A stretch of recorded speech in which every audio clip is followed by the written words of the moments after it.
interrupted with the OpenHardwareMonitor Library DLL blocking. OpenHardwareMonitor workflow. I'm Sophie Chen, a Windows support engineer. I've analyzed the conflict and I'm ready to show you the safest fix.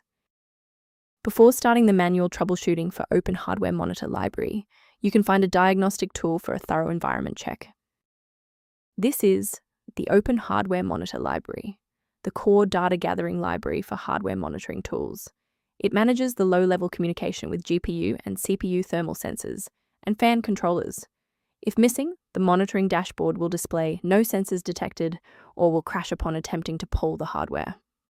With the why out of the way, let's focus on getting you running again. This issue is commonly caused by OpenHardwareMonitor installation being broken. Reinstall the latest version of OpenHardwareMonitor from the official website to replace OpenHardwareMonitor Library DLL and related files.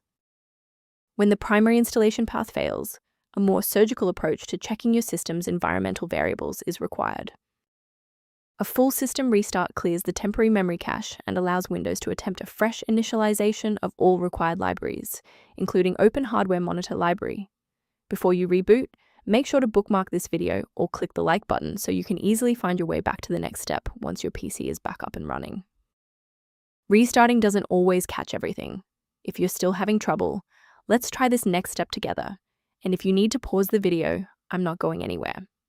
To fix persistent errors with integrated libraries, you must ensure a clean file sync, and you should use a dedicated uninstaller to remove the host program along with its registry keys. Following this with a fresh installation of your software components ensures that the DLL file is properly mapped for the host program to run. Why are we doing this?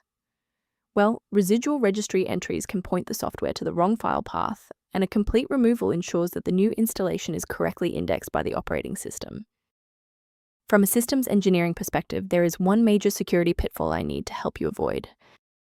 Avoid the trap of free file repositories for OpenHardwareMonitor Library DLL, as these platforms are frequently used to spread persistent browser hijackers and adware. Let's conclude by looking at how a system maintenance utility can help keep your performance optimized and your libraries synchronized. For users seeking more stable application launches, the diagnostic tool below outlines OpenHardwareMonitor Library optimization concepts. To ensure you always have a professional diagnostic path for OpenHardwareMonitor Library or system errors, hit the subscribe button and keep this channel in your toolkit.